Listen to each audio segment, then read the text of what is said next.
It pains me to even think this, let alone say it out loud. But I'm going to say it anyway. Some might agree, some might disagree. All are welcome either way. I love this show. Bad. We all know that. That much is clear.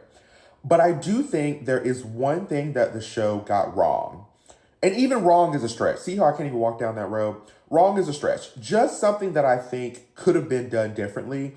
And that was my beloved Scott and Kip. There have been a lot of people saying episode 3 shouldn't have been about Skip. They shouldn't have been included in the story. It should have been about Shane and Ilya. And I would agree with you on that, but then we'd both be wrong.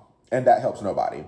The issue with Scott and Kip was 1000% the pacing. I've heard that about 75 to 80% of their relationship was told in episode 3, and I just wish that that was not the case.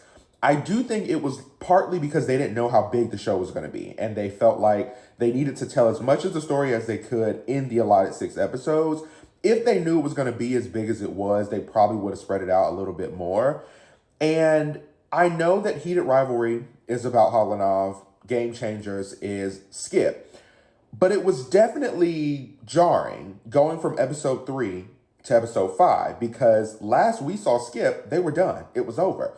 So how did we get from breakup to the kiss that ignited the cottage? You see? And don't get me wrong, it was a beautiful scene. Seeing Scott realize that everybody on the ice had their person and his person was up in the stands, beautifully done, right?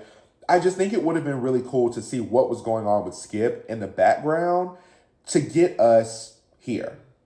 Please don't beat me up.